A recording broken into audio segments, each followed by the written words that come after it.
we can enact a policy and people thumb their nose to it and continue doing what they're doing. So there has to be a social acceptance and adherence to the policy.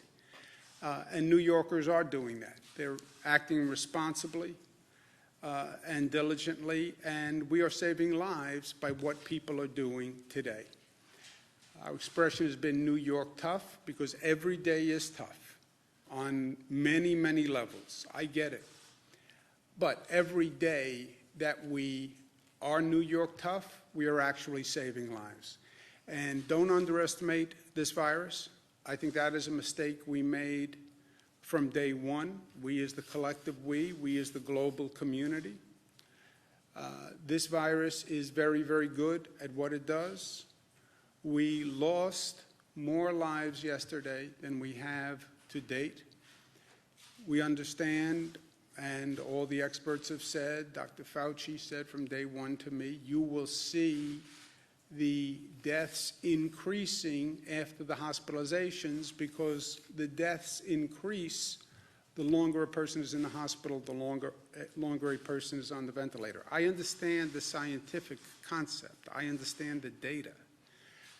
But you're talking about 799 lives, the highest number ever. It's gotten to the point, frankly, that we're going to bring in additional funeral directors to deal with the number of people who have passed. If you ever told me that as governor I would have to take these actions, I couldn't even contemplate where we are now. And to put all of this in perspective, I lived through 9/11. 9/11 was supposed to be the darkest day in New York for a generation. We've done everything we can since 9/11 to make sure 9/11 didn't happen again. We lose 2,753 lives on 9/11. We've lost over 7,000 lives to this crisis. That is so shocking and painful and breathtaking. I don't even have the words for it. 9/11 was so devastating, so tragic. And then in many ways, we lose so many more New Yorkers to this silent killer. There was no explosion. But it was a silent explosion that just ripples through society with the same randomness, the same evil that we saw on 9/11. What do? We move forward and we do the work that we need to do. We're going to start an effort called New York Loves, which is going to be a coordination of all the charities and not-for-profits and foundations and people who want to help. There's been a tremendous outpouring of support from organized not-for-profits, et cetera, but also people just wanting to donate, people just wanting to help. The best effort is if we can coordinate all those resources to make sure there's not duplication and we're actually addressing the right need. So the State Department of State, Rosanna Rosato, Secretary of State, and Fran Barrett, who coordinates not-for-profits, we will coordinate all the people who want to donate and help, and we'll work with the local governments that need help. Also, let's learn the lessons of what we're going through now, because we haven't finished going through it. Let's learn how and why this virus kills, especially why we have higher fatality rates among African Americans and Latinos, and what we do about it. Let's understand it, but let's also address it.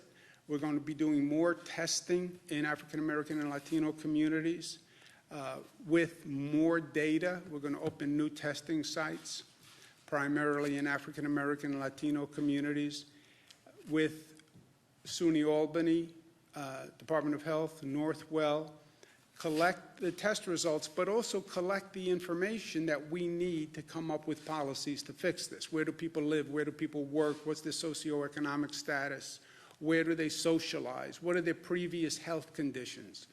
Why do we have these higher rates, and what do we do about it? And let's do that now. Rapid testing and testing is going to be the bridge to the new economy and getting to work and restarting, right? We're not going to go from red to green. We're going to go from red to yellow. Yellow is let the people who can go back to work start going back to work. Well, how do you know who can go back to work? Test them. You have rapid testing capacity. We have to bring it to scale. We have to bring it to scale quickly. And that's something that the state is working on as well as the federal government. Let's also find a treatment for this disease. Convalescent plasma, which is plasma from people who were infected that can be then used to treat people who get infected. We need that plasma from people who were infected. We're starting a blood drive and asking those who have recovered from the virus to contact us and to donate blood so we can develop the convalescent plasma treatment. And there's a website on the screen that they can go to help. We also have to be prepared and stay prepared. We have to have the supplies. We have to have the right laws. We have to have the right procedures. Because remember, the 1918 Spanish flu came in 3 waves. We're on the first wave. Everybody is assuming, well, once we get through this, we're done. I wouldn't be so quick to assume that. This virus has been ahead of us from day one. We've underestimated the enemy, and that is always dangerous, my friends. And we should not do that again. There's an article in the LA Times that says the communities that have dealt with this before, like Wuhan, Singapore, are now seeing a second wave of infection. There is a theory that this virus can mutate and change and come back. So this is not, we're in a battle, right? But this is about a war, and we're only on one battle here. Even once we get through this battle, we have to stay prepared for what could come down the road. And we also have to start to repair the immense damage. Before you start talking about restarting the economy, you're going to have to address the damage that is done to society today, which is intense, the economic damage. People who are now living in poverty. I mean, people have been without a check, without a job for weeks. And most people in this state live paycheck to paycheck. And all of a sudden, the paycheck stops. We're doing everything we can on the unemployment benefits and increasing the unemployment benefits, but you have families that are in true economic hardship and are impoverished because of this situation. What we do with the housing market, our healthcare system, we have pushed to the max. We have pushed people to the max. We have pushed facilities to the max. We have beds in lobbies, in conference rooms, in hallways. I mean, we did what we had to do to be ready, but we have done a lot of damage in the midst that has to be undone. So that's something that we're working on immediately. And we need the federal government to be responsible, and we need the federal government to pass legislation that helps. We have to stabilize state and local governments across this country. New York State has had the highest number of cases by far and away. Our costs have been the highest in the country. The past legislation that was enacted, we were told would bring $6 billion to health care. When we did our state budget a couple of weeks ago, we believed what they said, and we thought we were looking at $6 billion in health care funding. Turns out, when we actually read the language, it was about $1.3 billion to the state of New York, which is much different than $5 or $6 billion. And the funding disqualified 1/3 of New York's Medicaid recipients, which nobody said. You know, and to our federal representatives, I spoke to Senator Schumer, I spoke to Senator Gillibrand, this is no time for politics. This is a time to enact the legislation that actually addresses the need. And I was in Washington for 8 years. I get how the political process works in Washington, not here and not now, my friends. We also have a significant mental health issue that comes with what we've done, the isolation, the disorientation. It's a growing problem. We have a growing problem with a number of domestic violence cases. If you need help during this highly stressful period, and I suspect more people need help than acknowledge that they need help, we have a support hotline. We have thousands of people who have volunteered to help, and people should reach out and ask for it. We have to stay ahead of this virus. We're watching Rockland, Nassau, and Suffolk. The numbers have come down in New York City. But you look at the concentric circles around New York City, the natural spread, the natural concentric circles are towards the suburban communities, Westchester, Rockland, Nassau, Suffolk. Westchester, we've had problems already. One of the first hotspots in the nation was New Rochelle in Westchester. Now we're seeing numbers creep up in Rockland, Nassau and Suffolk. The numbers are creeping up, so we're watching those areas next. We sent additional equipment last night. And the overall point is, look, you stay at home and you save a life, period. You stay at home and you save a life. And I know New Yorkers. I'm born and bred. The instinct is, well, this is good news. Now I can relax because, by the way, I've been dying to relax and get out of the house and end this Groundhog Day reality. Yeah, you're not out of the woods. And now is not the time to misunderstand what's happening. We have done great things, and we have saved lives because we have followed these policies.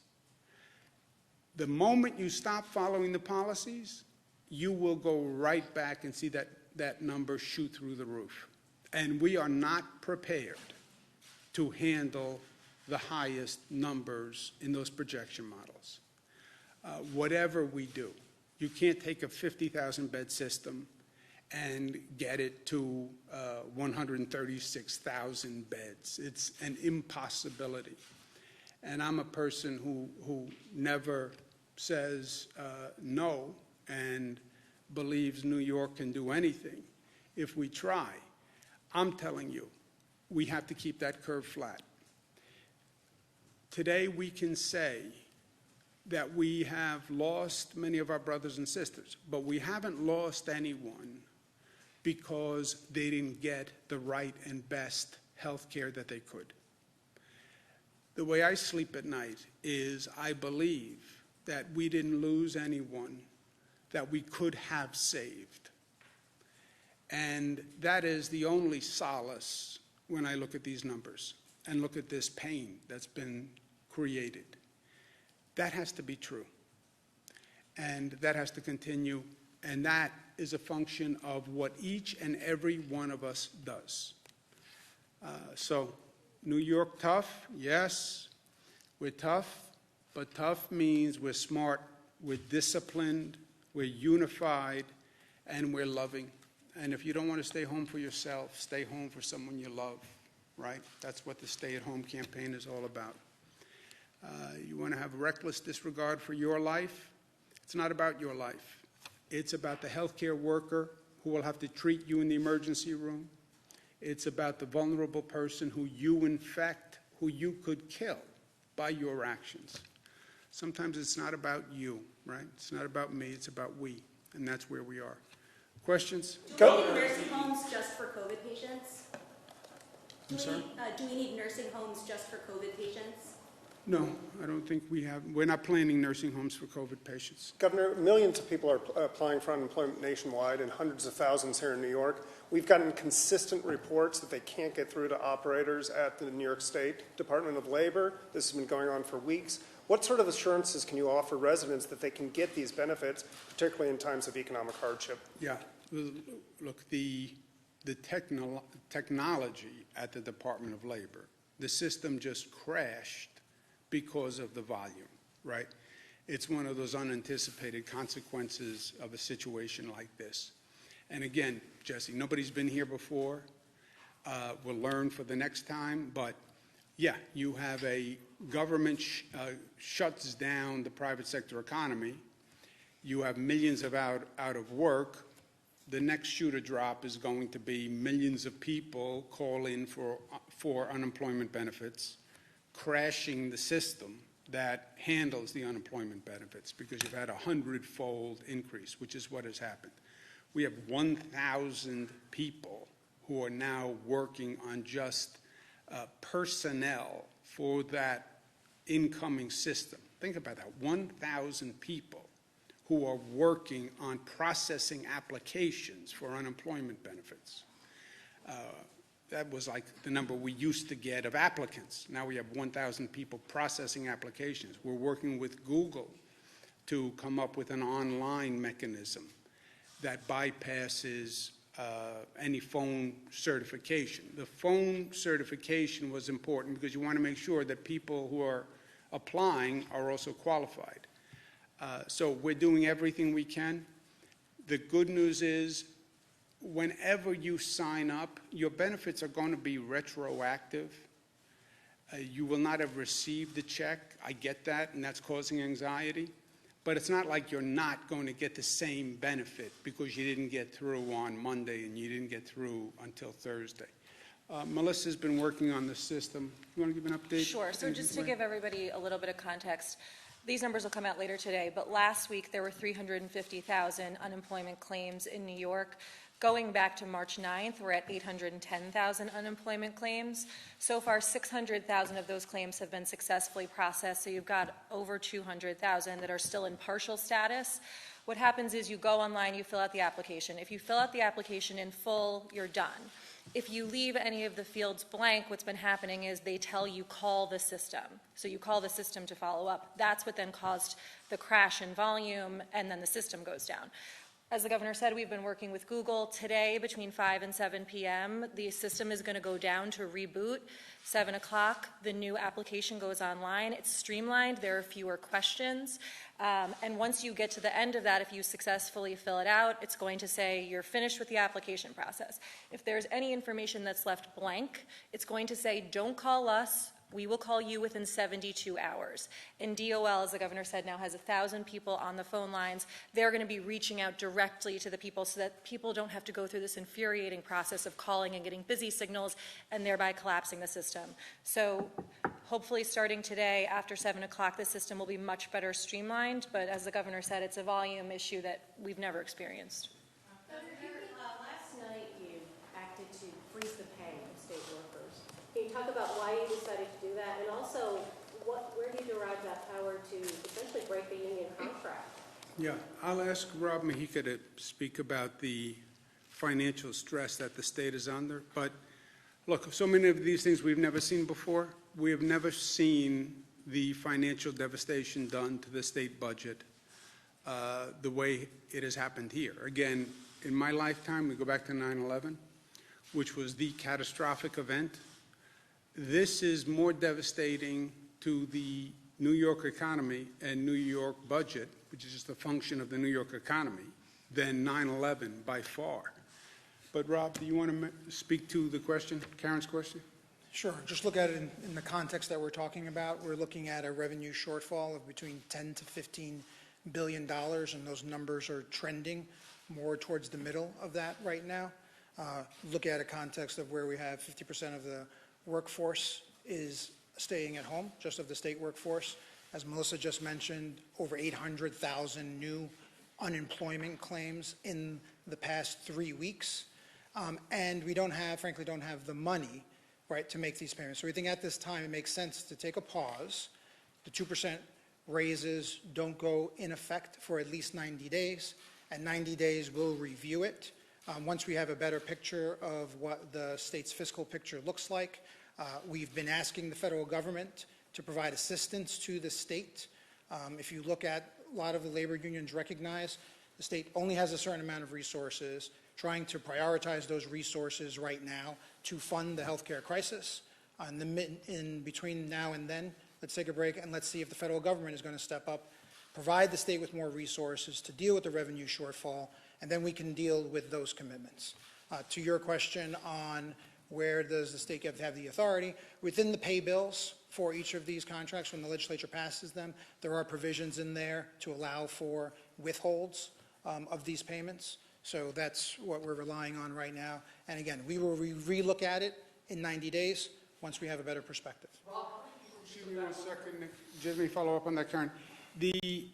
Look, life is options, right? You have a $10 to $15 billion shortfall. What are you going to do about it? I can't just sit here and say I'm efficiently operating the state when I know we don't have money to pay the bills that we're incurring right now. The options are you could do layoffs of state workers, option A. Option B, you could buy some time with freezing the raises to state workers. I choose option B rather than laying off people, which would only add to the unemployment claims, the stress, the hardship. Let's freeze the raises because that's better than losing your job. And let's see if the federal government actually does what they said they've been going to do for the past several weeks, which is pass legislation that understands the level of the crisis and gets the state some funding to stabilize our finances. Just how many Go ahead, people? Nick, I'm sorry. No, just for Rob, just how many people or workers does this affect? It's about 80,000. And how much is it calculated that it'll save? There's been reports that it's like $3.5 billion. About $50 million for the 90-day period. Governor, where are we on the antibody test, and do you plan to, share that once it gets approval with New Jersey and Connecticut to coordinate a testing protocol as part of your getting back to work Yeah, plan? we are doing the antibody testing as we speak. State Department of Health has an approved antibody test. It's now about bringing it to scale. It's all of these testing protocols, they all basically exist. None of them are at scale, and that's the next challenge. How do you get rapid testing, 15-minute test to scale, right? We need millions of them. We have roughly a workforce of about 8 million people. You want people to go back to work. How many of those 8 million can you test on the rapid testing? How many can you test on the antibody test to see if they were infected? How many can you treat on the convalescent plasma protocol, which we're asking for blood donations? So all of them, it's a question of coming to scale. These are not government-run programs. They are basically private sector-run programs. So we're reaching out and working with private sector companies who could bring these tests to scale in New York. Whatever we do, I try to do with New Jersey and Connecticut. Again, because this is not a New York-centric situation. This is a national situation. The best I can coordinate is by doing it regionally with New Jersey and Connecticut. And we talk about the tri-state metropolitan area. The workforce comes in to New York City, New Jersey, and Connecticut. There's a lot of sharing among those three states. So whatever we try to do, we try to do together. And we are doing this. Like in terms of Same like, thing, who same gets thing. I tested? spoke to Governor Lamont and Governor Murphy about it yesterday. Governor, I know we've gotten some contributions from other Hold on, states. Nick, 1 second. Go ahead, I'm sorry? How are the census efforts going with everything going on? Are you confident that New York State will have a complete count, so to speak? I'm not confident that any state would have a complete count in this environment. I mean, just think about it. You're doing a census in the middle of this environment. You're knocking on doors, trying to make contact with people. After everything they hear is, don't make contact with a person who you don't know. So it's an extraordinarily difficult time to be doing the census. And I don't know what we're going to get. But that's not a New York issue, really. That's a national issue. But I think it's highly problematic. Is there any theory as to why there are an increased number of cases on Long Island and in Rockland County? A lot of New York City residents, when this surge started, fled out east to their second homes. Is that part of the reason why there's an increase? I think if you look at the numbers, forget the second home theory. It's going to be people from Suffolk come into work into New York City. People from Rockland come into work in New York City and have been, it's a suburban community. Parts of Rockland and Suffolk are bedroom communities, so to speak, for New York City. So that's going to far outweigh any second home theory, just in terms of numbers. Nick? I know the state's gotten some support from other states when it comes to ventilators and medical equipment, but is there anything new on that consortium that you had first discussed? Look, when we talk about preparedness, this was, and I don't want to get into a retrospective when you're in the middle of the game, right? Because we're still in the middle of the game. So it's not the time to start to do a retrospective on how the game was played when you're in the middle of the game. Let's just play together. Let's finish the game, and then we'll talk about what could have been done differently or should have been done differently. But, excuse me one second. We're in the middle of the game, and the game is going to go on for a period of time, and there may be another game right after it if any of these rumors about second wave are true, or the Spanish flu, second, third wave. The supplies, the equipment, is a real issue to address. Now, there's different ways to do it. The federal government, the president said, federal government's not a shipping clerk for states. One theory is the federal government is the supply purchaser for states, that states aren't left to their own to scale up for a global pandemic. The federal government does it. That's what FEMA does. I come from a strong federal government background. Part of the Clinton administration, we were very active on disasters, and FEMA was a really key player. So, to me, that's a viable option. Yes, this is a federal emergency declaration. It is a war. When you go to war, that's a federal effort, right? It's not state by state that declares war. It's not state by state that you go out and you buy tanks. This is a global pandemic. It's a national situation. Something like 98% of the country is under stay-home orders now. The federal government is the purchaser-in-chief, strategist-in-chief. FEMA buys the equipment, distributes it to the states that need it. Okay? That's option A. And I think that's a viable option. But people can say, well, I don't want to do that. Option B. Okay. Option B could theoretically be designed. We've never done this. If you're saying the states have to be responsible for their own stockpile and their own purchasing of pharmaceuticals and medical equipment for a global pandemic, then the states have to do it in a way where they're not competing with each other. I mean, this was just crazy that I'm bidding on a machine that Illinois is bidding on, and California is bidding on, and Florida is bidding on. And we're all bidding up each other. I'm trying to buy masks at the same time that everyone else is trying to buy masks. That is just, and I'm going through all of these efforts. I have to figure out how to do business with China, where I have no natural connection as a state. And every state has to scramble to find business connections with China. I mean, it was crazy. That can't happen again. If the federal government doesn't do it, then the states, as a consortium, I would suggest do it.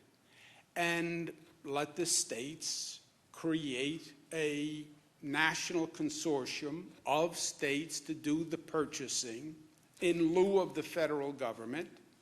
And then that consortium could work with each individual state for an allocation for that state or a purchasing agreement for that state. I'm part of something called the National Governors Association, which is an association of all the governors. I'm what's called the vice chairman now. I become the chairman.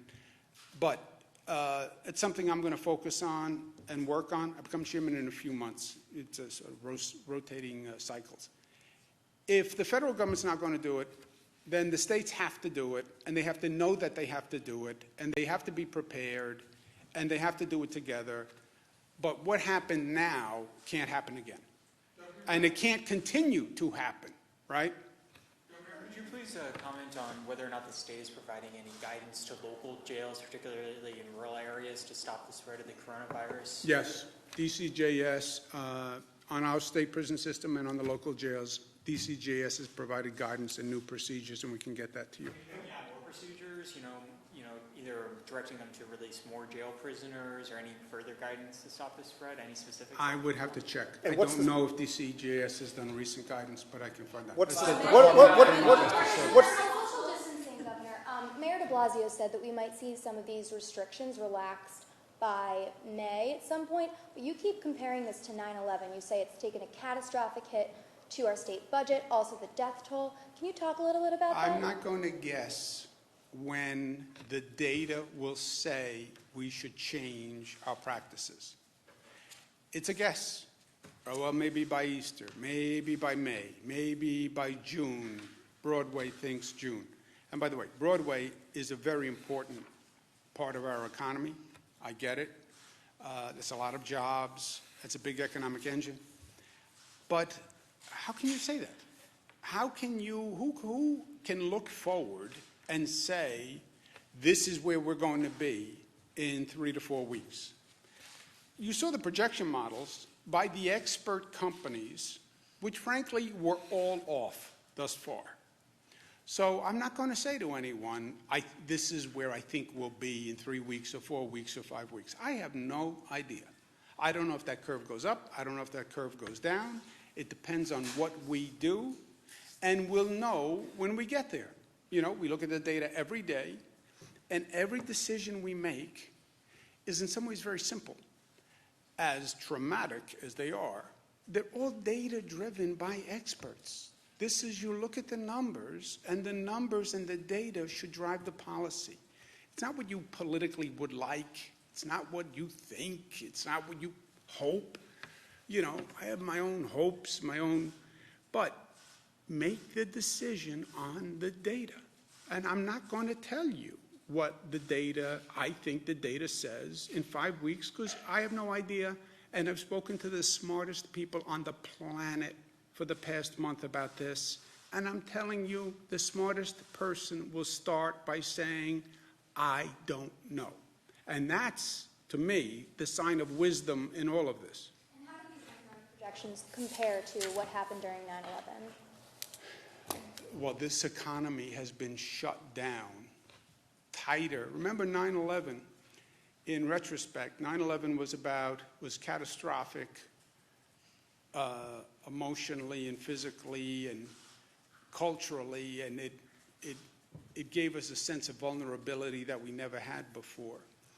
But on the pure numbers for the economy, this has been more devastating because this was a complete shutdown for now over 1 month of everything. And on the numbers, this is much more consequential for the economy than 9/11. Thank you, guys. I'll talk to you tomorrow. I'll talk to you tomorrow. How confident am I of federal responsibility and action?